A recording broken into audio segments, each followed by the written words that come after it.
Boa noite a todas e todos. Eu sou Flávia Santana. Vou conduzir essa entrevista com o querido coordenador nacional do Movimento dos Trabalhadores Rurais Sem Terra, Gilmar Mauro, hoje. E antes eu queria falar um pouquinho sobre o Espaço Elabora e essa iniciativa do Elabora em Rede. O Espaço Elabora, ele foi criado pelas irmãs Alana e Larissa Roxo, numa perspectiva de, além de fazer os atendimentos de saúde, aos quais o Elabora faz, elas criam um espaço de reflexão, de criação, cocriação e coexistência de tudo que favoreça a vida. E aí, com a pandemia, nós tivemos que pensar novas maneiras de continuar interagindo com o público que acompanha o trabalho do Elabora. E aí surgiu o Elabora em Rede, e do Elabora em Rede, o Elabora Entrevista, que hoje vai falar com o Gilmar Mauro, do MST. Boa noite, Gilmar. Boa noite, Flávia, aos que nos assistem nesse momento. Parabéns pelo trabalho, parabéns ao Elabora e por toda a labuta cotidiana. Gilmar, eu queria que você se apresentasse para o nosso público. Olha, eu sou Gilmar Mauro, da Coordenação Nacional do MST. Nasci no estado do Paraná, entrei no MST em 1985, numa ocupação de terra, fui assentado em 86, minha família, meus pais vivem no assentamento e por razões de trabalho, de deslocamento pelo MST, estive no Espírito Santo, Minas Gerais e atualmente aqui em São Paulo. Gilmar, conta um pouquinho para a gente da história do MST, do surgimento do MST e em que contexto o movimento surge da luta pela terra no Brasil.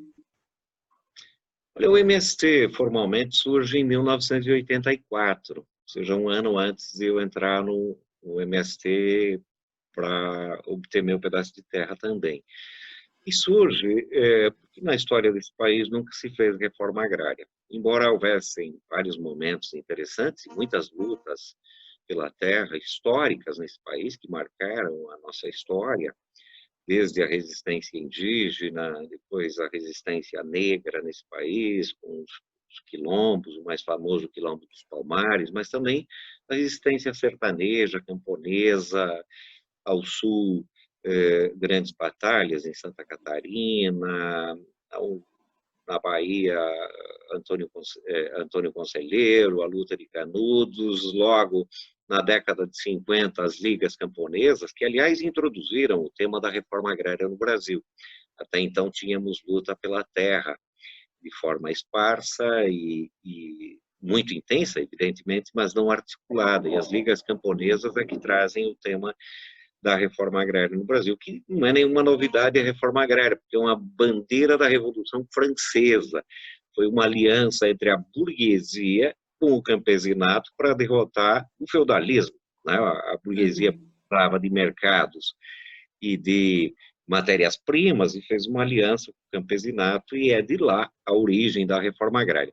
Então, a não existência da reforma agrária e, por outro lado, ao mesmo tempo, um brutal processo de concentração de terras nesse país. É bom lembrar que o Brasil surge, a primeira distribuição são capitanias hereditárias, logo sesmarias e logo latifúndios.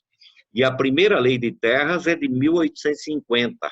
Até 1850, nós podemos dizer que a terra era do Estado, era da coroa, mas tínhamos mão de obra escrava. Então, criou-se a lei de terras, dizendo o seguinte, que a partir de 1850, quem quisesse obter um pedaço de terra poderia fazê-lo mediante compra e venda, para, em 1888, fazer a abolição formal da escravatura. Então, imagine o escravo, entre aspas, livre, e a terra aprisionada pela compra e venda. É por isso que surgiram as favelas, surgiram vários problemas, e a reforma agrária nunca foi feita.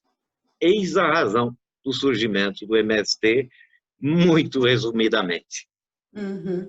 E me diz uma coisa, o objetivo, então, fundamental, fundante do MST é a luta pela terra e pela reforma agrária. Vocês têm alguns outros objetivos acessórios que fortaleçam essa luta? Três questões essenciais marcaram o surgimento do MST e desde então eles seguem como sendo objetivos principais, que são a luta pela terra, a luta pela reforma agrária e a luta por transformação social. Logo, porque entendemos dessa forma, e muito mais nesse contexto histórico, a partir principalmente da evolução do que é conhecido atualmente como agronegócio, e sob a hegemonia do capital financeiro, é bom que se diga, nós sempre entendemos que a reforma agrária não era uma tarefa só do campesinato sem terra brasileiro, era uma tarefa de toda a sociedade brasileira. E, portanto, para fazer a reforma agrária nesse país, era necessário uma articulação política com amplos setores da classe trabalhadora, porque era necessário alterar o que nós chamamos de correlação de forças. Né? Era preciso criar uma outra correlação de forças com participação da classe trabalhadora para realizar a reforma agrária. Eu brinco, Flávia, que o MST pode se pintar de amarelinho, de azulzinho, verdinho, rosinha, que nunca vai ser aceito pela classe dominante. Por quê? Porque ele enfrenta uma questão concreta que se chama propriedade privada da terra. E fazer a reforma agrária é atingir a propriedade privada da terra. Muitas dessas propriedades adquiridas de forma, inclusive, fraudulenta, através de um processo que se convencionou chamar de grilagem, que era forjar documentos de uma propriedade que não existia formalmente, colocar esses documentos numa gaveta, colocar o bichinho grilo, os grilos, para comerem parte do papel, as enzimas do grilo proporcionar um amarelado, dando a impressão de papel velho, e com isso muito latifúndio se regularizou nesse país. E, evidentemente, com muita morte também. Então, o MST luta por essas três coisas até hoje, e muito mais na atualidade, que nós defendemos uma reforma agrária popular. Sabe, Gilmar, eu tenho dito nas minhas conversas aí com todo mundo que cada um tem, são vários movimentos, cada um com as suas lutas legítimas, mas eu acho que em algum momento a gente vai ter que enfrentar uma luta que é a luta de todos, porque a luta é por uma questão que gera todas essas mazelas, que é o capitalismo. Claro. Né? Ou a gente supera o capitalismo, ou a gente vai viver em luta por várias questões legítimas. Né? Como você pensa essa relação entre o capitalismo e essa luta pela terra? Olha, primeiro há uma grave crise econômica social brutal em todo o planeta que é anterior à pandemia. E essa crise econômico-social, caminhamos a passos largos para a barbárie, com desemprego, fome e miséria, ela se articula com outras duas grandes crises, uma crise política, em decorrência disso também, e uma crise ambiental brutal.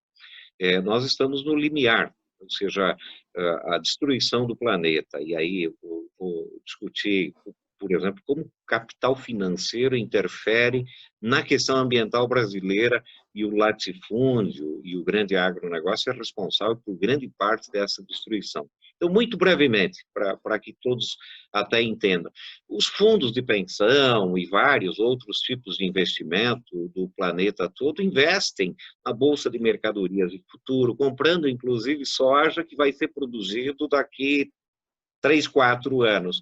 E isso, por vezes, insufla o preço das commodities, porque é um mercado especulativo, e estimula o avanço sobre as fronteiras agrícolas, ou seja, para a destruição da Amazônia. Agora, há poucos dias, tinha um PL, que ainda está para ser votado, que ampliaria essa possibilidade de utilização das terras da Amazônia, né? E se distribuiria de forma gratuita ao latifúndio brasileiro 56 milhões de hectares.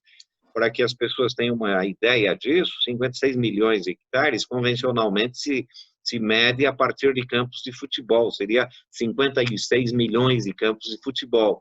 mas nós pudemos usar o território de São Paulo. Seria 2,5 vezes o território de São Paulo ou 7 vezes o território de Portugal, que seria entregue a latifúndios, seria a legalização de uma grilagem formal nesse país. Isso significa a destruição da Amazônia. E destruir a Amazônia, como outros biomas estão sendo destruídos, significa afetar a própria região sudeste. Aí, no Vale do Paraíba, tem um professor do INPE chamado Antônio Nobre, ele tem a tese dos rios voadores, ou seja, cada árvore da Amazônia coloca 1.000 litros de água na atmosfera num dia, mas não só coloca água, ele coloca partículas, pequenas partículas que se transformam em aglutinador dessa umidade, porque nos oceanos tem umidade, mas não tem as partículas, e tem partes do oceano que não chove. Então, essas partículas formam as nuvens de umidade e os rios aéreos trazem essa umidade para a nossa região, fazendo com que a nossa região não seja um deserto. Em outras latitudes do planeta, há desertos, e aqui não. Então, é importantíssimo isso, nós termos esse debate, porque o impacto da destruição da Amazônia, assim como o impacto da utilização de agrotóxicos em grandes quantidades em todo o Brasil, é a destruição do solo, é a destruição dos recursos naturais. Isso tem a ver com o que você falou, é o capitalismo.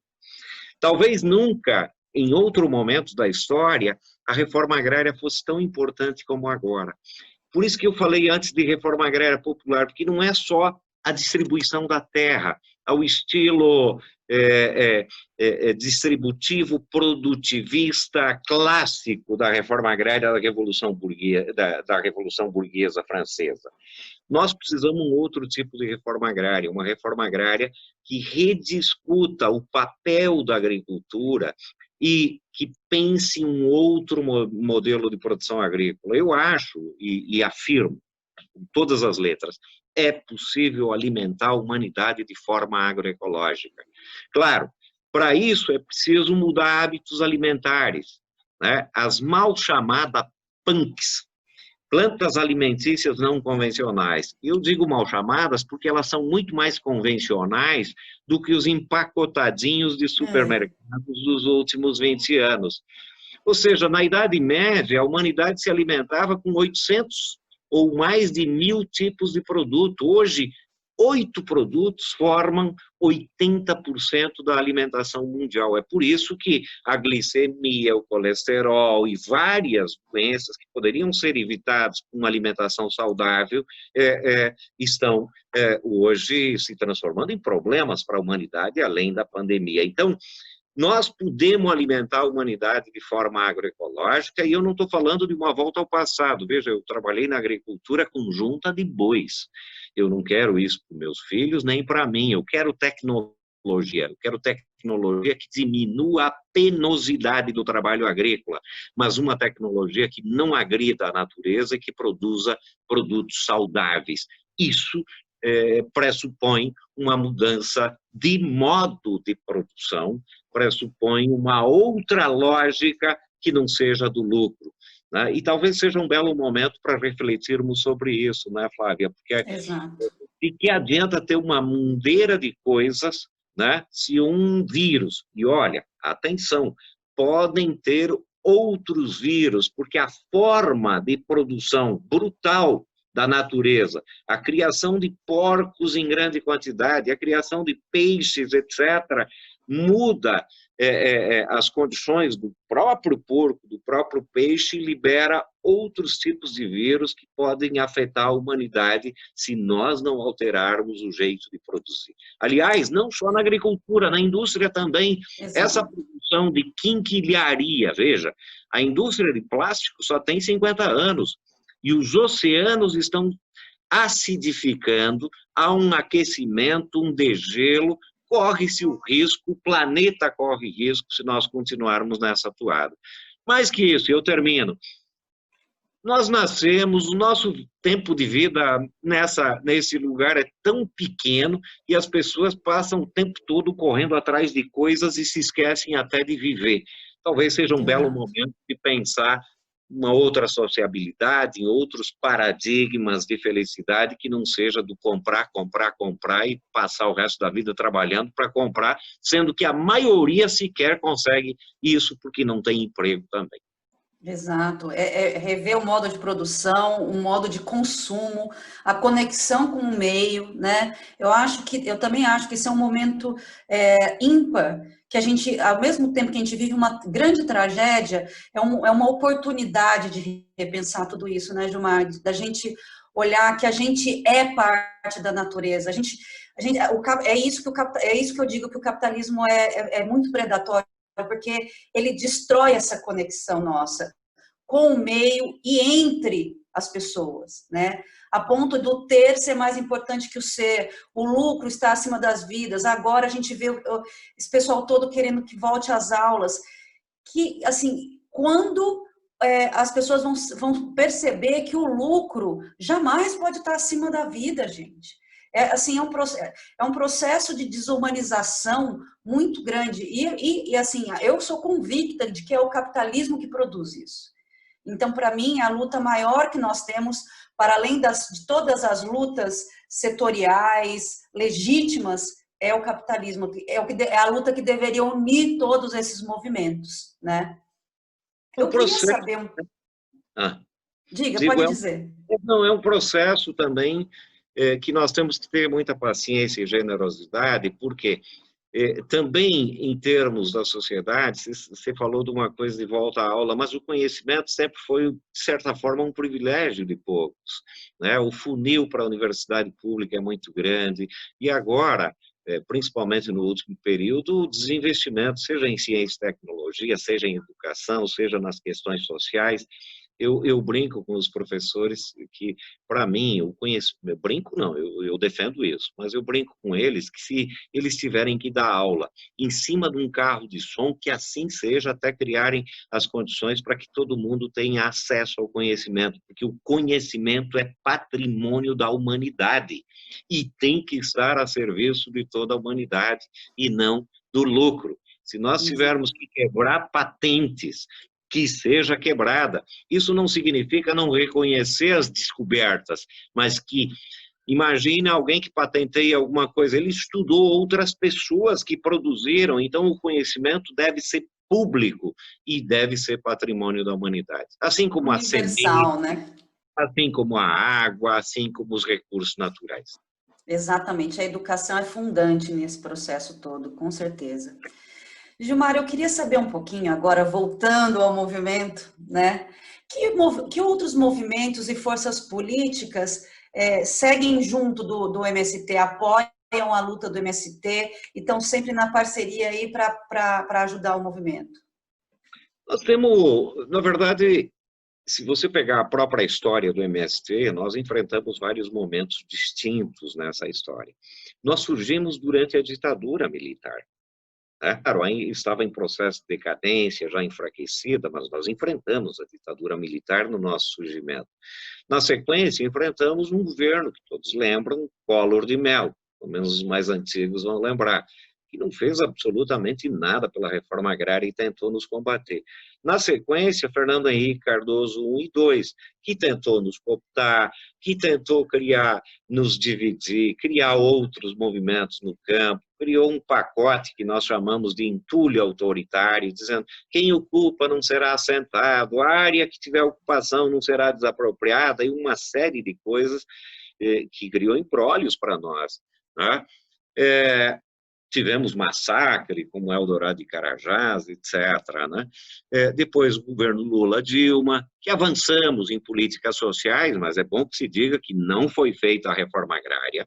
O que nós temos é política de assentamentos, fruto de muitas lutas. Claro, se avançou em algumas desapropriações, mas tanto assim que ainda a concentração de terras no Brasil é brutal, é uma das maiores do mundo. E depois, logo, vem o impeachment da Dilma, a Sormi Temer, e agora estamos enfrentando essa coisa que está aí, né? Então, é um processo que nós fomos salvos pela solidariedade. A solidariedade do nosso país, da classe trabalhadora brasileira e a solidariedade internacional. Então, nós contamos com alianças muito interessantes, seja do movimento sindical, seja dos movimentos populares. Em nível nacional, nós temos uma articulação de todos os movimentos camponeses. Em nível internacional, nós construímos a coordenação latino-americana de organizações do campo, nós construímos a Via Campesina, que é uma articulação que hoje fazem parte de 77 países, de movimentos camponeses, mundo afora, enfim, porque nós entendemos que a luta também pela reforma agrária, pela questão agrária e por mudanças estruturais não é uma coisa de Brasil somente, é uma articulação que tem que ser em nível internacional. Então, tudo isso fez com que o nosso movimento permanecesse durante 36 anos, né? E aqui estamos, claro. O nosso sonho é acabar com o MST também, mas só acabará o MST o dia que fizer a reforma agrária, e nos transformaremos em outra coisa. Mas essa vitória do MST, de estar vivo, de conquistar esse volume de terras, de assentados por todo o Brasil, não é só nossa, não. É de toda a classe trabalhadora. E me conta um pouquinho para a gente como, na prática, se dá a luta do MST pela terra e pela reforma agrária. As ações mesmo práticas que vocês adotam nesse processo. Olha, uma das formas clássicas conhecidas, inclusive por todo mundo, é a da ocupação da terra. E a ocupação da terra se transformou numa forma de luta, uma tática política. Por quê? Porque, veja, até para todo mundo que está nos vendo saber, como eu falei anteriormente, na década de 50 as ligas camponesas trouxeram o tema da reforma agrária, mas as ligas camponesas foram destruídas pela ditadura militar. Tá? Muita gente morreu, muita gente... Então, acabou o movimento camponês na época. Mas a ditadura militar cria uma lei de terras, chamado Estatuto da Terra, que é uma das leis mais avançadas, melhor do que a Constituinte de 88, né? Porque ela trabalha, inclusive, o conceito de latifúndio por exploração e por extensão. Entretanto, veja como é a questão, não basta ter uma lei boa, porque a ditadura constrói uma lei boa, mas destrói o movimento social. E lei por lei não faz nada. Se não tiver pressão social, a lei não resolve nada. Então, por isso é que o MST ocupa a terra, porque na própria Constituinte está estabelecido que uma propriedade que não cumpre a função social, e para cumprir a função social ela tem que respeitar a legislação ambiental, respeitar a legislação trabalhista e produzir racionalmente a terra, ou seja, tem que produzir, né, de forma racional. Se ela não cumprir esses 3 quesitos, ela pode ser desapropriada. Ora, nós temos um mundo de terras para ser desapropriado. Tem terra improdutiva, que não produz absolutamente nada, tem terra que não respeita a legislação ambiental, é a destruição ambiental, e tem terra que não respeita a legislação trabalhista. Nós temos ainda trabalho escravo no nosso país. Então, o Estado brasileiro que devia fazer a reforma agrária é o Estado de classe. É o Estado que defende a burguesia e que defende o latifúndio. Para isso, o MST organiza a luta pela terra, que é a ocupação de terra. Não é porque a gente acha bonito, tem gente que acha que nós gostamos de morar embaixo de barraco, de fazer ocupação. Não, é duro, é difícil. Andar em marcha, fazer grandes marchas. Nós já fizemos marcha de São Paulo a Brasília a pé, nós fizemos marcha do Rio de Janeiro a Brasília a pé. Não pensem que é bom, agora está na moda caminhar, né? Mas uma marcha nessas condições é duro. Então, é um conjunto de táticas que nós desenvolvemos, de lutas, mas é a única forma que eles nos entendem e é a única forma que nós conseguimos avançar nas conquistas que nós obtivemos historicamente. Agora, concomitantemente a isso, nas áreas conquistadas, nós estimulamos a educação, a alfabetização de jovens e adultos, os convênios com universidades. Nós temos convênios com várias universidades brasileiras e nós formamos hoje, nós temos doutores dentro do MST, né? E continuamos fazendo parcerias, né, com Cuba, com Venezuela, com várias partes do mundo para formar médicos, e formamos um monte de médicos também, porque nós entendemos que não basta distribuir a terra, é preciso avançar na educação, é preciso avançar na produção agroecológica. Nós somos o maior produtor de arroz orgânico da América Latina hoje. Nós estamos avançando em plantio de árvores, nós queremos plantar 100 milhões de árvores daqui para os próximos 5, 7 anos, né? Então, tem várias coisas que, ao mesmo tempo, nós construímos. Eu quero dizer uma coisa, há um represamento muito grande da luta pela terra, mas saibam, o desemprego é altíssimo e possivelmente não terá emprego para todo mundo.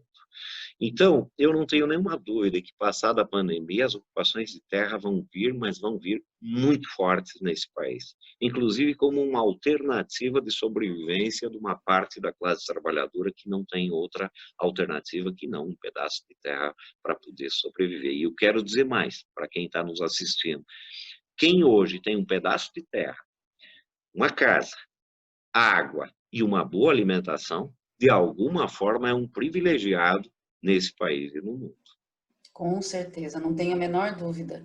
E é isso que você falou, né? A gente teve um movimento de saída do campo para a cidade e a gente vai assistir esse movimento de volta, né? Justamente na luta não só pela terra, mas agora pela sobrevivência, né?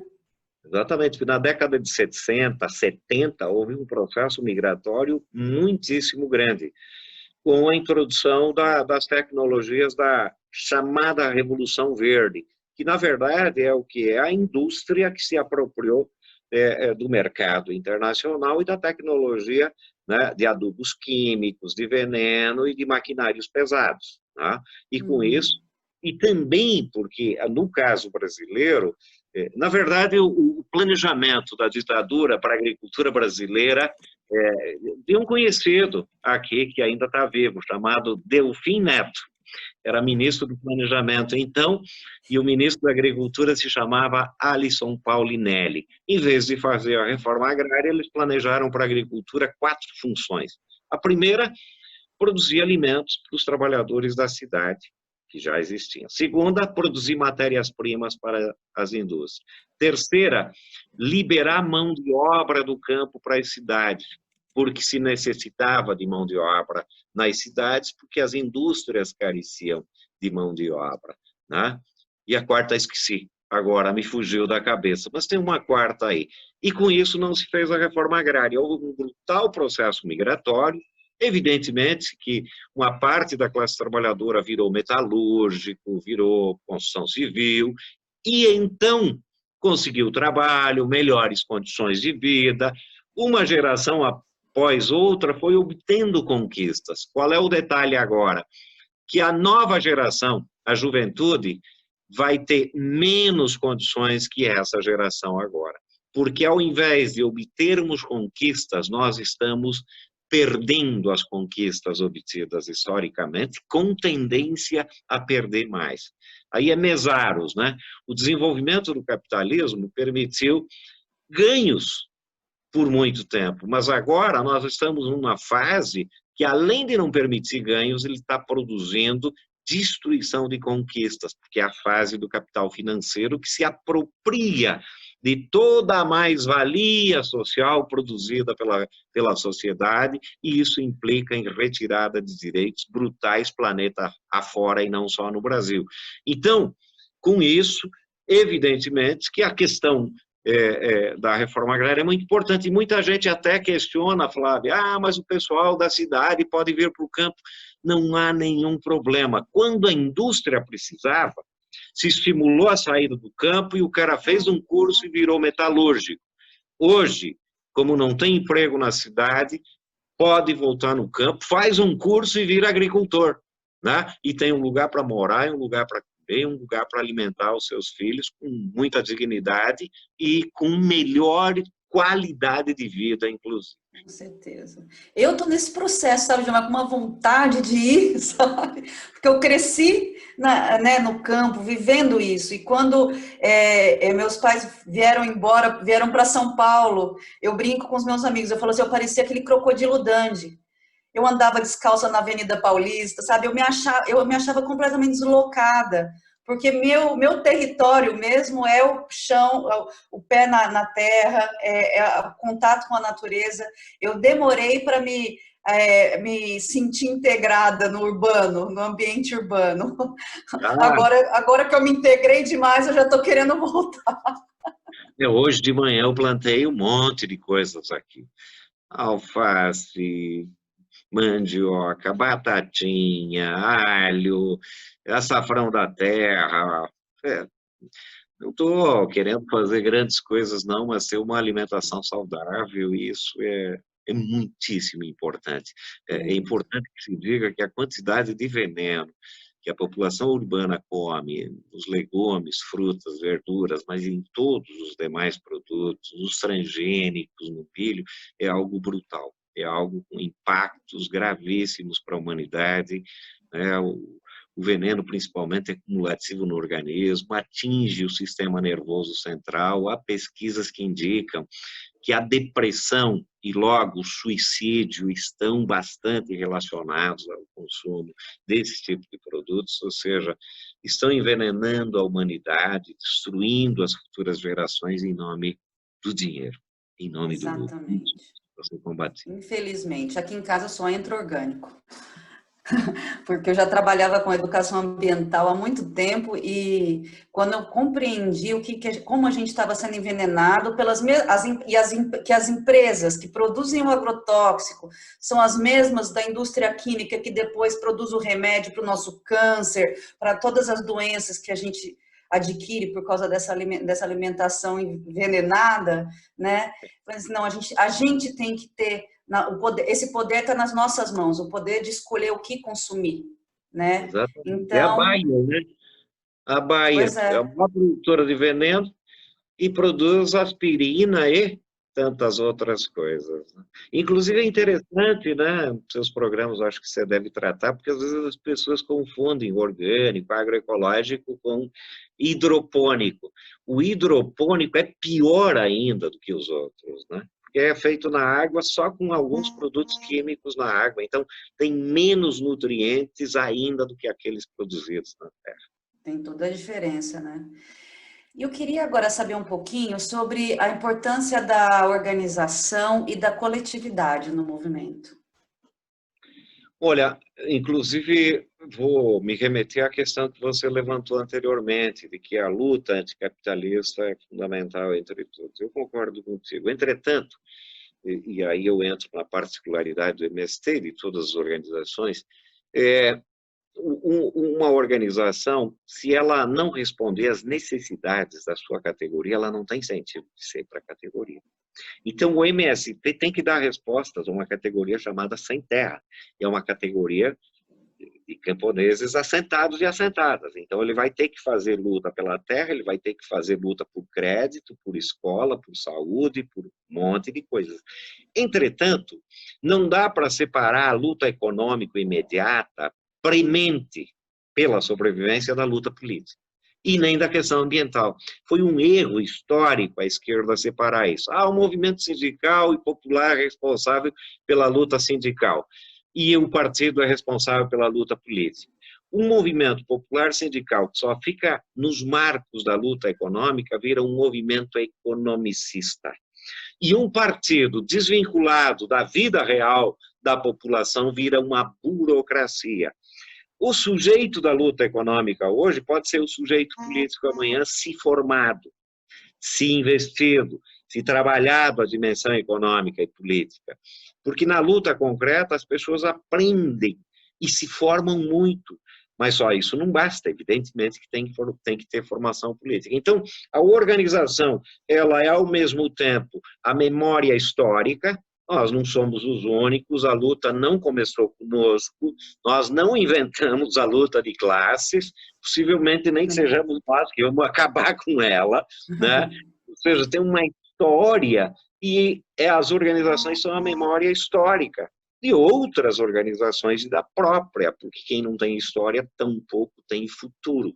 Mas, ao mesmo tempo, a organização deve fazer o planejamento, as ações, a estratégia, como vai crescer. Eu acho que esse é um tema muito interessante para a esquerda, porque, às vezes, tem gente que acha e se acha o bambambam, bam, bam, leu 3 livrinhos, empina o nariz e se acha o cara, né? O insubstituível. Eu brinco com os nossos, às vezes aparece algum doido desse tipo. Se você é tão bom, então vai ocupar um latifúndio sozinho e veja o que acontece. Ou seja, a luta é coletiva, né? E nós temos que investir num monte de militantes. Quanto mais militantes, evidentemente que mais debate político, mais disputa, no bom sentido. Mas tem gente que não investe em militantes porque vai disputar com o seu poder, com o seu cargo. Ainda há um processo de verticalização muito grande nas organizações. Então, eu acho que tem várias coisas, você puxou o tema, que nós precisamos. Aí é um outro problema, que é uma crise organizativa da esquerda. Né? O formato dos atos, né? O carro de som, um chiqueirinho onde alguns entram, a briga pelo microfone, aí o cara vai lá em cima, pega o microfone, se não der o microfone para ele, ele briga com todo mundo, uns gritos, e o povo lá embaixo às vezes sequer escuta isso, ou seja, método organizativo, método de condução política é fundamental. Organização e coletividade é fundamental para um processo de construção real do poder popular. Se nós quisermos superar a sociedade capitalista, é preciso construir o poder popular. E poder popular se constrói com participação. Ou seja, as pessoas elas foram educadas a não participar, pela própria estrutura da escola ao campo de futebol, sempre tem o chefe, né? Então, você se transforma num espectador, e isso marca a história. Então, é evidente que nós temos que ter método, instigar, né? Eu sempre digo, se as mulheres quiserem se reunir para aprender a fazer sabão, vamos reunir. Vamos fazer sabão, mas vamos aproveitar para fazer um debate político, para falar, para se expressar. Muita gente tem muita dificuldade de falar numa reunião. Claro, historicamente, inclusive, o papel da mulher na sociedade sempre foi um papel muito mais reservado à vida privada, e o papel público sempre foi mais masculino, que o capitalismo significa também, né, o domínio patriarcal. Então, como construir isso? É preciso abrir espaço, não é de um dia para o outro, não é de uma hora para outra, mas tem que ir criando metodologias que permitam a participação popular. Eu brinco, Flávia, com a nossa turma, que às vezes tu quer ir num lugar, fazer uma análise de conjuntura que todo mundo concorde contigo, se não concordar é pelego, é qualquer outra coisa, né? Ora, nós estamos há anos participando de reuniões, etc., e ainda cometemos erros. Então, é preciso ter muita generosidade, paciência. Eu tenho uma filha de 21 e um filho de 5. E você é mãe também sabe, né? Para criar hábitos, já escovou os dentes, já arrumou o seu quarto, já tomou banho, é uma coisa cotidiana, sabe? Não pode faltar um dia. Imagine a formação de um dirigente, imagine a formação política, é um processo. A gente fez uma conversa essa semana também com o Tião Rocha, que é educador popular, e é justamente isso. Eu tenho, assim, cada vez mais, assim, eu tenho participado de várias etapas de construção dessas candidaturas agora para a eleição municipal, e quando as pessoas me perguntam qual é o mais importante, o que é mais importante nessa eu falo, a gente precisa aprofundar a democracia. E para aprofundar a democracia, a gente tem que aprofundar a participação, para além do discurso, porque muito, assim, principalmente na esquerda, a gente vê um discurso muito bonito, né, em relação à participação, uma defesa intransigente, mas na prática ainda tem essas estruturas engessadas e verticalizadas, né? E aí é uma construção participativa desde o início, em todo o processo, Não só você dá opções para aquelas pessoas escolherem entre aquelas opções, mas não, elas participarem desde a construção daquilo, né, daquela iniciativa, daquele projeto, daquele programa, daquele movimento, implantar, ajudar na implantação, no monitoramento daquilo, né, no acompanhamento. Então, é um processo participativo em todas as etapas. E eu acho que a gente só aprofunda a nossa democracia e e amplia essas lutas todas que a gente tem com a participação.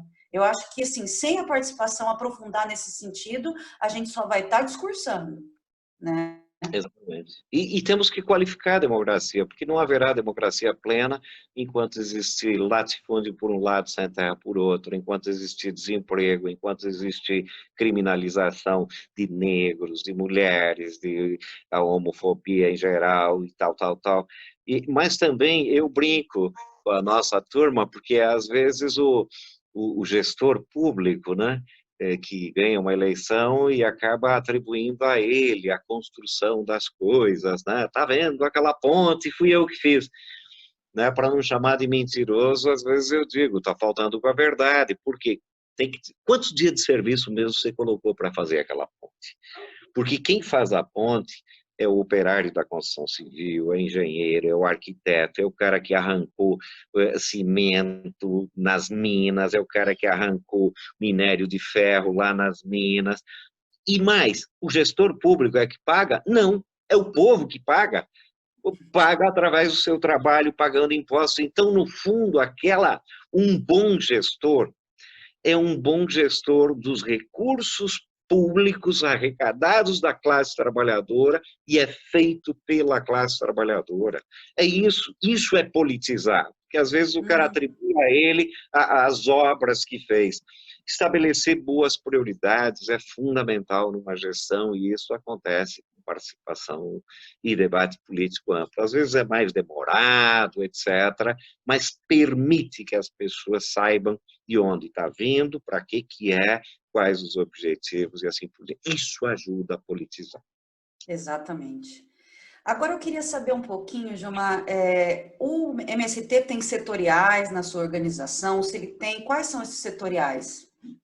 Nós temos um monte de setores que eu brinco, eu brinco não, eu estou falando muito brinco aqui, mas assim, didaticamente a gente vai, é uma forma de divisão social, trabalho interno, que ninguém dá conta da totalidade do MST, é muito complexo, é em todo o Brasil, são em 24 estados, com diferenças regionais grandes. Essa é uma característica muito interessante do MST, que nós construímos um movimento unitário nacionalmente, com linhas políticas nacionais, mas a aplicação, o método de cada linha tirada depende de cada realidade, de cada contexto, da cultura local, então a cultura nordestina, do norte desse país, do sul e assim por diante. E os setores, eles ocorrem tanto na base, quanto em nível estadual, quanto em nível nacional. E são muitos. Nós temos o setor de formação, que cuida de toda a parte formativa, formação política ideológica, que inclui a Escola Nacional, que é mais conhecida, a Florestan Fernandes. Mas existem escolas por todo o Brasil de formação, né? O setor de educação, que cuida dessa parte da educação, seja da alfabetização de jovens e adultos, a educação elementar, fundamental, até a graduação, pós-graduação e assim por diante. Nós temos o setor de produção e meio ambiente, que cuida de toda essa parte da produção, com ênfase na questão da agroecologia, mas nem todo mundo nos assentamentos produz de forma agroecológica, nem por isso deixa de ser do MST, porque também aí é um processo de convencimento, de debate, e assim por diante. Nós temos o setor de finanças, esse é o mais complicado, que sempre está no vermelho, mas que cuida da parte de finanças, da arrecadação, da base, enfim. Nós temos o setor de comunicação, bastante amplo, aí tem redes de comunicação, eu não manjo muito de Instagram, as redes sociais aí do MST, também jornal e as articulações com outros setores, né? A nossa parceria a TVT, a Brasil Atual, a criação de rádios comunitárias, rádios formais e assim por diante em todo o Brasil. Nós temos um setor de frente de massas, que é quem organiza as famílias sem terra para fazer as ocupações, muito importante, um dos mais importantes no MST. Mas nós temos também o setor de gênero, então todo esse debate da questão do patriarcado, é um debate, e o combate à violência, que também ocorre dentro dos assentamentos, que nós combatemos cotidianamente num processo de debate. Setor LGBT do MST, embora muitos não saibam, nós temos. O setor de juventude, é uma das prioridades do MST, setor de relações internacionais, então tudo que eu falei as articulações com a Via Campesina, mas não só com a Via Campesina, também o MST discute comércio com a China, com várias partes do mundo, né? Inclusive exportamos muita coisa produzida nos assentamentos, mas as relações internacionais cuida dessa parte de relações políticas, econômicas com o mundo todo. Enfim, eu não sei se eu falei todos, não, mas é um conjunto de setores que abarcam um conjunto de atividades do MST que são desenvolvidas, desde a base, em nível estadual, em nível nacional e também em nível internacional. É um Eu acho complexo. assim... O último congresso do MST estiveram presentes 17 mil militantes. Né? Então, congresso grande. Não, eu acho, assim, a beleza da... Assim, eu fico encantada com a organização do MST justamente por nós sermos um país continental com tanta diversidade e vocês conseguirem esse nível de organização e de unidade no movimento. Aí tem alguma coisa que diferencia do resto. Aí tem algo especial, não é possível. Porque uma das questões talvez mais importantes e caras para nós é a defesa da organização, daquele ponto que nós falamos antes. Não é que nós não tenhamos problemas, hein? Inclusive nos debates que eu vou na própria universidade, como é que a gente entra, como é que participa, eu sempre respondo da seguinte forma: há quem vem para o MST achando que é um monte de ignorante, que é preciso levar conhecimento para os ignorantes. É verdade que nós queremos conhecimento, mas dentro do MST também tem conhecimento. Né? Há quem venha pensando que é a coisinha mais lindinha do mundo, uma visão romântica, né? Não, o MST é um movimento de massas, não um movimento de anjos, portanto, tem um monte de problemas também. Nós queremos uma interação dialética, ou seja, misturar os conhecimentos, compartilhar os conhecimentos, a troca, nessa perspectiva de é preciso nos ajudar aqui, mas como é que você faz o que nós estamos fazendo aqui, ali onde você vive? Na tua cidade, no teu lugar. Talvez a melhor forma de ajudar o MST, inclusive, é construir formas organizativas de luta nas cidades onde a pessoa vive, né? E com isso a gente cria um monte de movimentos, um objetivo comum, com diferenças, etc., que um dia possamos de fato, substituir a ordem do capitão. Diz uma coisa, Gilmar, qual que é a relação do MST com as famílias já assentadas? Olha, é muito interessante até essa questão, porque na década de 90 surgiu um debate interno no MST que era o seguinte. Bom, um grupo defendia que os assentados não deveriam fazer parte mais do MST. Por quê? Porque já eram com terra, e o MST é um movimento sem terra. Né? Então, eles deveriam cuidar das cooperativas, da produção, e o MST continuar organizando as famílias sem terra. E nós fomos radicalmente contra. Ou seja, não importa que as famílias sejam assentadas, elas vão continuar sendo sem terras até o dia que não exista nenhuma família sem terra nesse país. E, portanto, mantivemos dentro da própria organização, e a razão desse conjunto de setores que eu te falei agora, mas articulado, né? Então, a luta pela reforma agrária continua, mas também a luta da produção continua dentro de um movimento só. Tá? E com isso, eu acho que foi o melhor formato. Claro, não sem contradição, sempre tem contradições, sempre tem um monte de questões, né? Porque, de qualquer forma, a distribuição da propriedade é muito importante para o MST, mas ainda é uma propriedadezinha privada, às vezes, né? E também na propriedade privada tem o germe da lógica do tentar acumular, etc, etc. Então, há um combate. Então, nós falamos que nós temos hoje em torno de 400 mil famílias assentadas em todo o Brasil, pelo MST. Assentadas desde o programa da ditadura militar de expansão ao norte do país, que se chamou de colonização, tem muito mais do que isso. Deve estar perto de umas 800 mil famílias em todo o Brasil. Mas por quê? Porque tem muita gente que migrou para o norte naqueles programas de colonização. E organizadas pelo MST, nós temos umas 400 mil famílias em todo o Brasil e umas 100 mil famílias acampadas que ainda não conquistaram a terra. É isso que eu falei anteriormente. Eu acho que no pós-pandemia esse número vai crescer muito, porque é uma alternativa concreta e... Exato. Porque também por causa da crise nas cidades tá gravíssima, né? O desemprego está... De governo, não tem jeito, tem que ir para cima. Exatamente. Eu queria saber um pouquinho também sobre, você falou já um pouquinho disso, né, do modelo de produção, que não é um modelo de produção com unidade, tem famílias que não produzem de forma agroecológica, mas assim, qual é a orientação do MST no modelo de produção? Olha, nós trabalhamos com a orientação da agroecologia. Nós achamos que é o futuro. É uma forma, inclusive, de preservar o planeta e preservar o ser humano, que é parte da natureza. É isso que você falou na introdução. Ou seja, nós não vemos o ser humano separado da natureza. A natureza é uma coisa, nós somos outra. Não, o ser humano é parte da natureza. Destruir o meio ambiente é destruir o próprio ser humano. Né? Então, a agroecologia, a agrofloresta é a linha política do MST.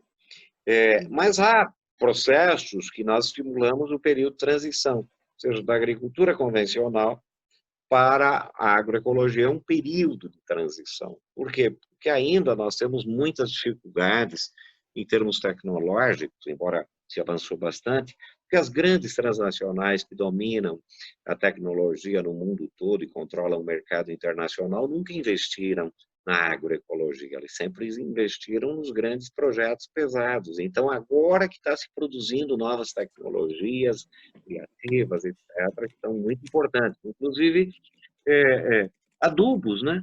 Adubos orgânicos. Você sabe que para fazer um adubo orgânico, às vezes, tem um adubo chamado adubo da independência, que você precisa virar ele todo dia. Como que você vira todo dia um adubo desse na pá? Então, criar grandes espaços onde se possa fazer com retroescavadeira e permitir que esse adubo chegue às famílias é algo que ainda nós estamos buscando. Ou, um outro exemplo simples, aproveitar o lixo das cidades, podas de árvores e um monte de coisas que daria para produzir insumos, né? Ainda contendo alguns resíduos de agrotóxicos, mas já num processo de transição, até o dia que as pessoas não consumam mais produtos de agrotóxicos. E com isso evitaria uma série de problemas dos grandes depósitos de lixo, por exemplo. Ou seja, o lixo que é reciclável poderia ser reciclado. O lixo orgânico transformado em adubo. Imagina a limpeza para as cidades, mas ainda não tem isso, né? Em termos de defensivos, né? Controle de bichinhos, tal, o desequilíbrio ambiental é brutal. Então, se você planta sem veneno, os bichos vêm da outra que passa veneno e vêm na tua roça. Ou seja, ainda tem então é um processo, é uma transição que tem que ser trabalhada como um longo período, né? Mas, junto com isso, a defesa da agroecologia, nós trabalhamos a defesa da construção de agroindústrias, por exemplo. Que a agroindústria é fundamental, inclusive, para armazenar determinados produtos que são muito perecíveis e você poder transformar.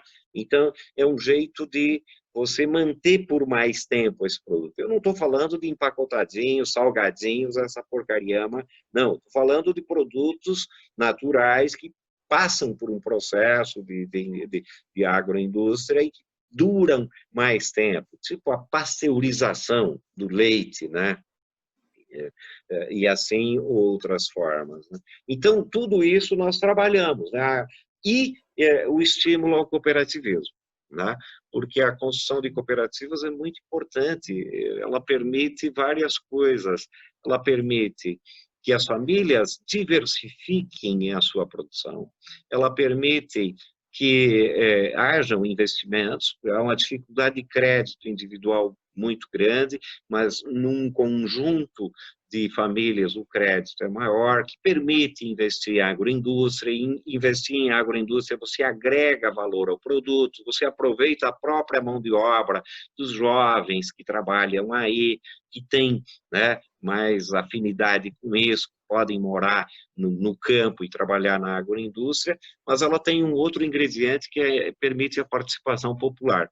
Por exemplo, se você trabalha individualmente, bom, você pega as tuas coisas, tu tem que ter tua máquina de lavar roupa, fazer tua comida. E nós temos cooperativas que têm lavanderias coletivas, e uma pessoa é responsável para lavar as roupas de todo mundo, e tem cozinhas coletivas, que tem ciranda infantil, ou seja, as crianças podem estar na ciranda infantil enquanto a mãe trabalha, a mãe não precisa, ou o pai, fazer comida porque tem o restaurante coletivo e, portanto, ela se envolve na atividade produtiva e, com isso, permite uma maior participação das mulheres.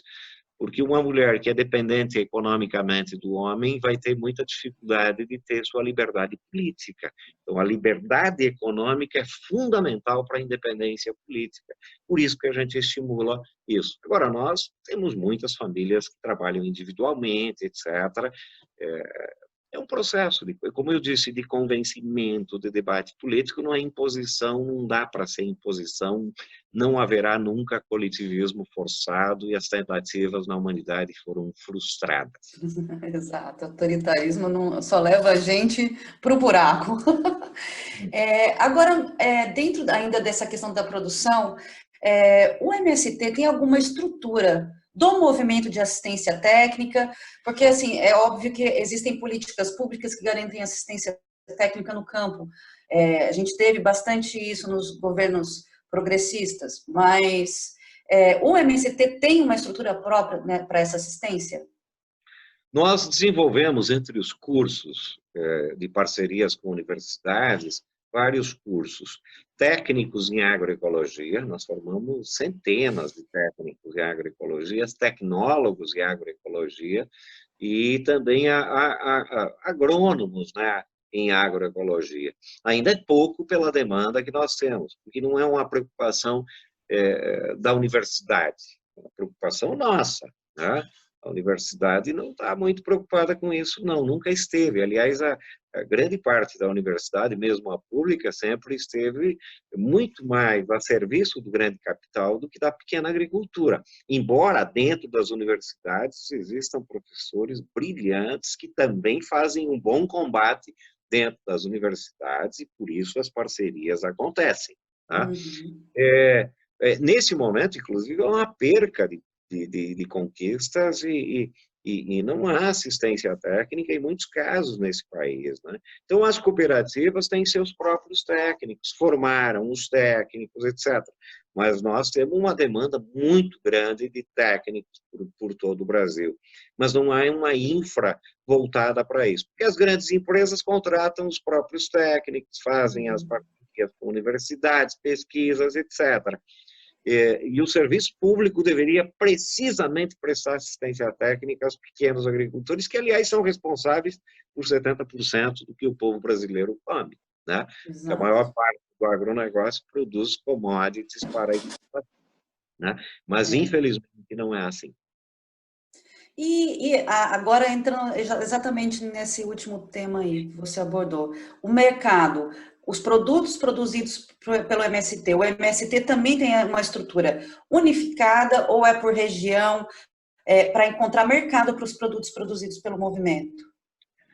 Olha, nós temos algumas experiências que estão sendo interessantes, como a construção dos armazéns do campo. Já tem várias capitais, que é uma forma de fazer com que os nossos produtos, alguns, eu sempre digo, é uma amostra do que se produz, porque não é a totalidade que se produz, é alguns produtos embalados, envasados, que podem chegar a esses locais, ainda por falta de uma infraestrutura, de logística e assim por diante. Até porque eu defendo, por exemplo, de que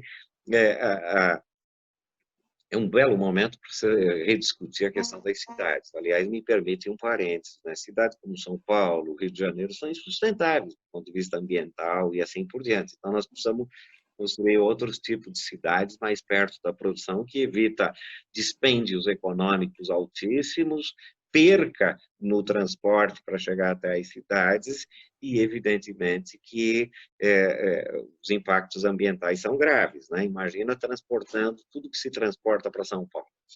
Fechado parênteses, outro tema para outro dia. Então, nós estimulamos muito as feiras locais, porque é uma forma de um contato direto, porque a produção e venda ali não é só a venda, é o debate que se dá com as pessoas, conhecem, olha, isso aqui é produzido no assentamento, não tem veneno.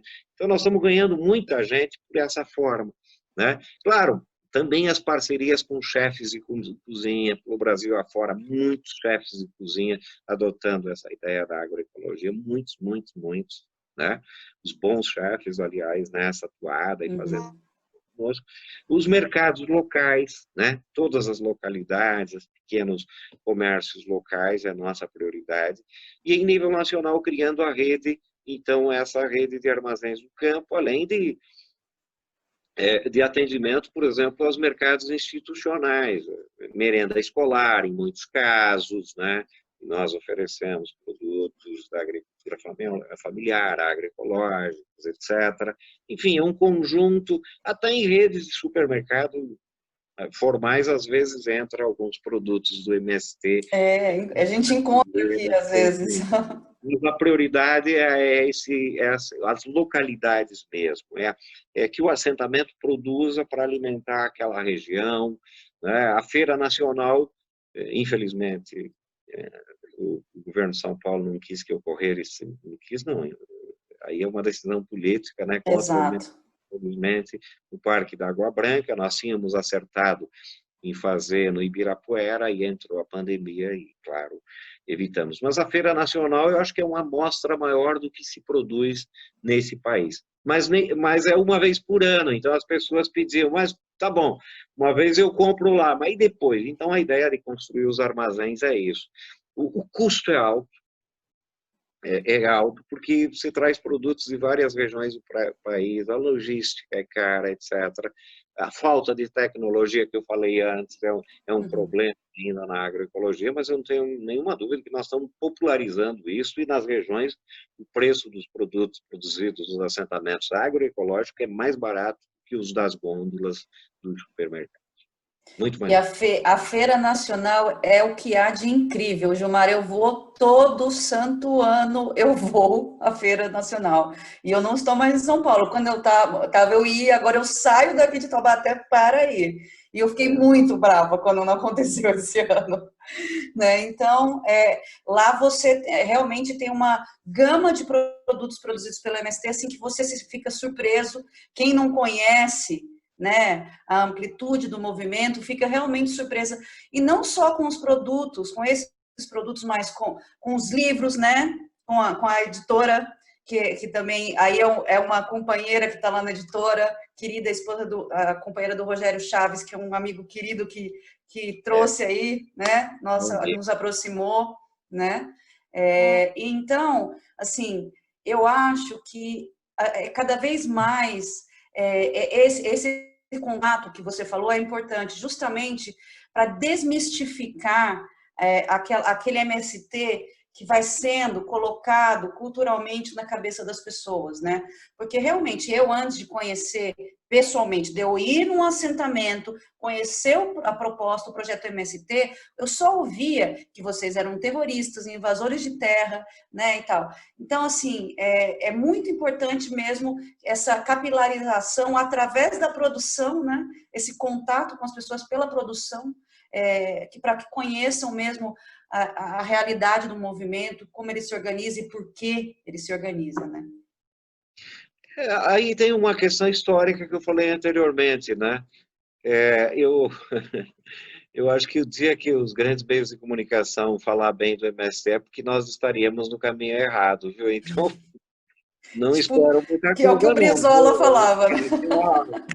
Vamos ser atacados sempre, né? Agora, é preciso construir, que é mais sustentada, inclusive, essa relação direta. Evidente que nós queríamos, nem queremos puxação de saco, não. Nós queríamos só que colocasse a verdade sobre o MST. Mas, infelizmente, os meios de comunicação são parte de uma lógica, de um projeto, Exato. e da mesma lógica do capital e de extração de riquezas desse país, e nos combaterão como combatem qualquer tipo de proposta progressista nesse país. E E a gente, popular, né?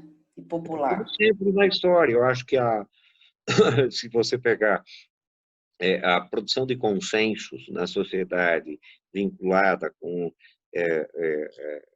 a coerção, a violência, ela é muito casada. Em determinados momentos é mais coerção que produção de consenso, outros momentos é mais produção de consenso, e esses instrumentos produzem consensos em vários espaços da sociedade, nas escolas, nas universidades, meios de comunicação, igrejas e assim por diante, que reproduzem a ideologia. Então, mas ao mesmo tempo se utiliza da coerção, né? Eu me lembro muito daquele episódio que o MST ocupou as laranjas da Cutali, lá na região de Bauru, né? Nossa, a Ana Maria Braga fez as laranjinhas chorarem no programa dela, e ela uma profunda entendedora de agricultura, né? Pois Ou é. seja, criou um consenso na sociedade para justificar a polícia intervir, sendo que a Cutrale é grileira de terra. Aquelas terras que a Cutrale está foram desapropriadas na 1900 para assentar colonos migrantes europeus. E nunca foi assentado nenhuma família e as grandes empresas tomaram conta daquilo. E o MST entrou para reivindicar para a classe trabalhadora. Não, mas eles nunca colocaram isso. Aliás, ali a questão da terra, a grande parte ali, né, dos latifúndios, das grandes propriedades, são formadas dessa maneira, né? No Lá Brasil, né, como o você complexo disse. Monções é uma quantidade grande, que é a área que foi desapropriada. No Pontal do Paranapanema eram terras públicas devolutas, mas também no Vale do Ribeira tem muita terra pública devoluta, em várias partes do estado de São Paulo e do Brasil tem terras públicas devolutas que poderiam estar servindo para assentar gente, para produzir comida, e estão nas mãos de alguns. Então, a gente tem uma pergunta aqui no público, perguntando que neste desgoverno, qual que tem sido o maior desafio enfrentado pelo movimento? Eu acho que é o desafio de toda a classe trabalhadora, né? É um governo. É difícil até encontrar um adjetivo, viu? Porque xingar também resolve, né? Mas é a destruição de políticas públicas, a destruição de políticas sociais, a destruição da questão do campo, do campesinato, em nome do grande capital. É isso. As grandes empresas se apropriando de tudo que é produzido pela classe trabalhadora para pagamento de juros, de serviços de dívida. Só para termos uma ideia, em 2019 o Brasil pagou 319 bilhões de juros. Imagine 319 bilhões sendo investido na economia.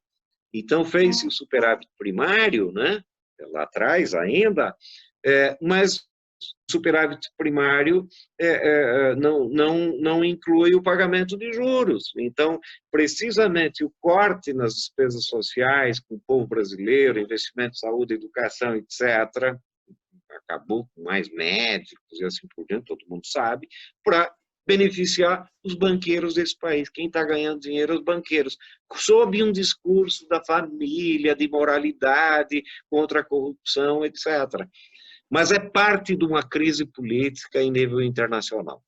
O Trump nos Estados Unidos foi isso, Bolsonaro aqui é isso, piorado, né? E nós enfrentamos esse dilema, né? E esse problema como todo o povo brasileiro. Eu conclamo, e nós temos que passar da pandemia e ir para a rua. A rua é o nosso lugar. Nós estamos tendo dificuldade agora de fazer enfrentamento batendo panela. Ou seja, Exato. claro que tem que fazer live, tem que fazer um monte de coisa, mas o nosso lugar é a rua, o nosso lugar é a ocupação de terra, o nosso lugar é a greve, o nosso lugar é a marcha, e isso vai ter que ser retomado e espero que seja o mais São rápido. as táticas.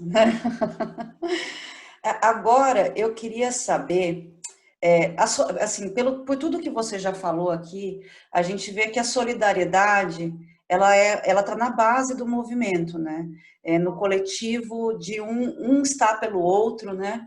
E agora, na pandemia, eu tenho visto, e aí quando você fala da grande mídia e tal, é interessante, porque assim, eu nunca vi tanta notícia, não, assim, não na grande mídia, obviamente, né? Que eles realmente não divulgam aquilo que não interessa a eles, né, ao projeto deles, que eles defendem, mas eu nunca vi tanta notícia sobre o MST, sabe? Olha, E eu tenho ficado feliz com isso, porque, assim, algumas bolhas estão sendo furadas aí.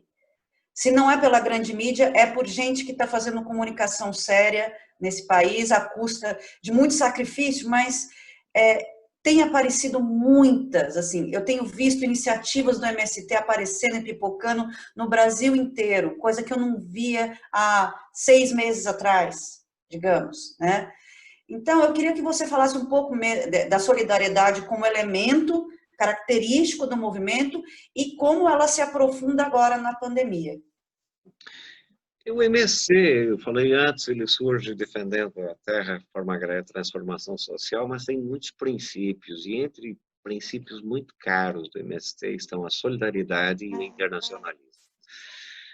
São ingredientes fundamentais. Não haverá nova sociedade sem solidariedade e sem uma construção internacional. Claro, e um monte de outras coisas também. Então, como eu disse anteriormente, nós fomos salvos em vários momentos pela solidariedade. O próprio movimento sempre recebeu solidariedade.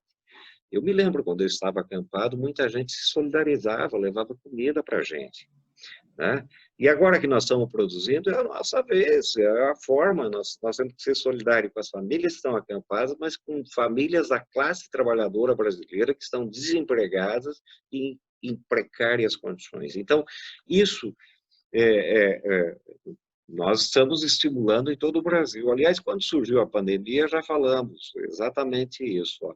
Plante. Há uma música de um companheiro nosso que diz o seguinte: põe a semente na terra, não será em vão. Não se preocupe a colheita, plante para o irmão. E essa foi a tônica, ou seja, planta para a família, mas plante para a classe trabalhadora. Muitos diziam que a pandemia ia durar 20 dias, tal, e pelo menos eu lá e lendo cientistas, ó, até o final do inverno, esse negócio vai ser brutal e agora, talvez, durante o ano, se não surgir a vacina. Então, que era necessário, e fizemos, inclusive, na época, pedidos ao governo do Estado, via outras pessoas, não direto ao governo e ao governo federal, que era necessário liberar crédito urgente para plantar produtos de ciclo curto, porque nós estávamos entrando no inverno, mas produtos de horta davam de produzir, ou seja, legumes e verduras, dá de produzir no inverno aqui em São Paulo, todas as formas, né? E não houve essa preocupação, mas mesmo assim, com as condições que tínhamos, fomos plantando, produzindo, e hoje nós entregamos, sabe, centenas já de toneladas de alimentos Brasil afora. Nós não temos uma contabilidade de tudo isso, mas desde máscaras a alimentos, álcool gel, etc., para caminhoneiros, na greve agora dos aplicativos, dos trabalhadores de aplicativo também distribuímos, e também nos bairros populares, estamos fora, em São Paulo a gente está fazendo marmita, entregando para as pessoas em várias regiões do país. Por quê? Porque é um jeito de salvar, é a ideia de alteridade, me ver no outro, é a ideia de humano. Ou seja, ninguém vai ser feliz sozinho. O Carlito Maia já tinha a expressão e a frase célebre dele: nesse mundo nós não precisamos de muitas coisas, nós só precisamos uns dos outros. É isso que a humanidade precisa se dar conta, que ninguém vai ser feliz individualmente. Não dá para ser feliz individualmente. Eu vi uma reportagem agora, essa semana, que os ricos e o capital financeiro está investindo na construção de bunkers e ganhando dinheiro com isso, ou seja, além de mercantilizar, até o sequestro de carbono é mercantilizado, agora a construção de bunkers, porque estão prevendo o fim da humanidade, estão prevendo catástrofes, guerras, e construindo bunkers para supostamente se salvarem, né? Ou seja, uma baita babaquice, né? Porque se nós e o coletivo, a humanidade, não salvar a humanidade, o que vai adiantar meia dúzia de chineses aí que não sabem nem plantar, né? Sobreviverem por um ano num bunker e depois vão do que? Ou seja, é de um individualismo extremado, de uma babaquice que eu não acho nem outra expressão para não xingar ninguém. A minha expressão é bestialidade.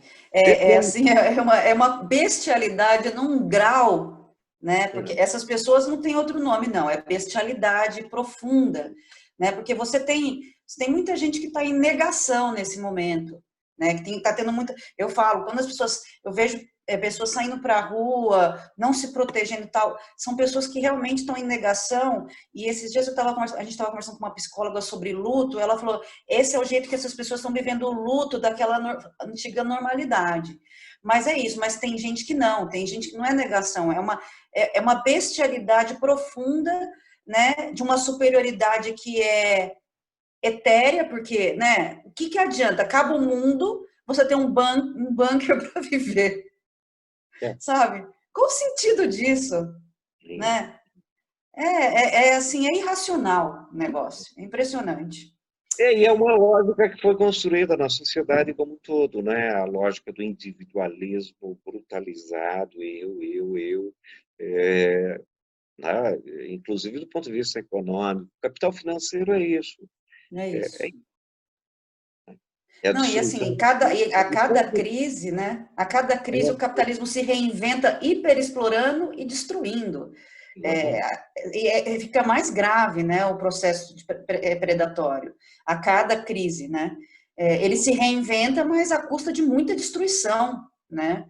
E de muita desumanização. Então, para mim, não, a luta maior nossa é ainda enfrentar e superar o capitalismo para que a gente possa realmente repensar sobre outros paradigmas, outros patamares civilizatórios, porque para mim não tem solução de justiça social, de inclusão, de igualdade, não tem nada disso com o capitalismo. A gente só fica apagando fogo aqui, né? Apagando fogo. Concordo. Né? Agora, para a gente finalizar, Gilmar, eu queria que você falasse um pouquinho para as pessoas que estão assistindo a gente, que têm interesse em conhecer melhor o MST, o trabalho e a luta do MST, como fazer? Onde procurar?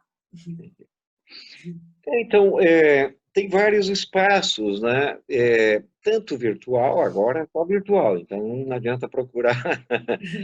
Nós estamos tentando evitar ao máximo que a pandemia se estenda para as nossas áreas, porque as dificuldades são enormes, inclusive de atendimento à saúde, né? Então, por um lado, nós temos, de alguma forma, a facilidade, né, de estar numa quarentena produtiva, né, que nós chamamos, né, podemos produzir na roça, etc. Por outro, no interior, há menos condições, imagine o interior desse país. Então, eu acho que tem muitos espaços virtuais do MST, o próprio site do MST, para conhecer coisas. Escola Nacional Florestan Fernandes é um espaço a ser conhecido, mas também o contato, né, nas regiões com os assentamentos. Nem todo assentamento é vinculado ao MST, né, nem todo acampamento. A grande maioria, sim. Então, conversar com as pessoas, né? Eu não vou colocar o meu celular aqui, não, porque eu não dou conta da... mas a nossa companheirada é super tranquila, aberta. Nas lojinhas, você vai ter espaço para conversar sobre o MST. Na produção de livros, você falou antes, a Expressão Popular é uma editora que o MST estimulou. Você pode dizer, o MST está fazendo um monte de empresas, mas não dá dinheiro à Expressão Popular, porque o objetivo não era dar dinheiro, não. Era produzir livros mais baratos para o nosso povo. E nosso povo e para a classe trabalhadora brasileira. E como a Escola Nacional não é um patrimônio do MST, é um patrimônio da classe trabalhadora, a Expressão Popular, item e assim por diante. Nós somos os cuidadores, tá, desses espaços, né? Então, as secretarias estaduais do MST, Secretaria Nacional, em muitas regiões tem secretarias regionais do MST, em outras não. Agora, a maioria fechadas, né, por razões óbvias, mas são espaços que podem ser procurados por quem quiser conhecer. Agora, conversar, etc. Agora, conhecer realmente é a frase chinesa histórica, diz que os olhos veem 1000 vezes mais que os ouvidos, né? Então, uma coisa é ouvir falar, outra coisa é ir visitar, conhecer em loco. Exato. E ver o que é realmente, ou seja, sem firulas, Sem filtros. sem filtros, lá vai encontrar um monte de gente. Olha, nós temos gente que saiu da rua, era morador de rua e hoje está lá dentro. Carrega as feridas desse tempo histórico, estão conosco. Nós temos gente que tem camponês, tem gente que já veio da cidade, tem histórias belíssimas, lindíssimas, não me arrependo nem um pouco, nem um dia daquilo que a gente fez e das pessoas que nós tentamos trabalhar. Eu acho que é isso e vamos ter que fazer muito mais por esse país. E pela Ixi, classe a luta é trabalhadora. longa. A luta é longa, né? Eu quero dizer uma coisa, a reforma agrária não é uma causa do MST, é uma causa de todos vocês. Não haverá reforma agrária sem nós alterar essa estrutura de poder. E para alterar a estrutura de poder, não é o MST sozinho. É um monte Exato. de organizações que terão que fazer. É uma luta conjunta, né? É uma consciência que a gente poderia ter essa oportunidade, grande oportunidade agora de adquirir, né? E eu queria agradecer a você imensamente, Gilmar, por essa conversa. Eu espero que as pessoas tenham conseguido saber um pouquinho do que é esse movimento. Eu tenho um profundo respeito e carinho pelo movimento dos trabalhadores rurais sem terra. Admiro muito a organização de vocês. Imagino realmente que eu não tenho a visão romântica. Eu imagino o tanto de problema ali, tanto de encrenca que tem aí, mas ao mesmo tempo, assim, o fortalecimento e a consolidação desse movimento mostra que vocês têm um nível de organização diferenciado de outros movimentos, e inclusive de partidos políticos, né, que têm uma organização grande já. Então, eu admiro demais e eu espero que a gente tenha outras oportunidades de nos aprofundarmos aí na conversa sobre o movimento, da formação política, da produção, dessa visão da questão ambiental do MST. Tudo isso me encanta profundamente e eu particularmente quero só me aproximar de vocês e contribuir com aquilo que eu puder, obviamente. E, mais uma vez, muito obrigada por ter conversado com a gente aqui hoje. Obrigado a você, nós estamos à disposição. Somos pequenos ainda, nós queremos ser muito maiores, tá? Mas temos plena consciência que vamos dar a nossa contribuição naquilo que nós pudermos, seja na luta pela terra, nas lutas onde tiver gente lutando em defesa da vida e contra a ordem do capital, pode ter certeza que contará com a solidariedade e participação do MST.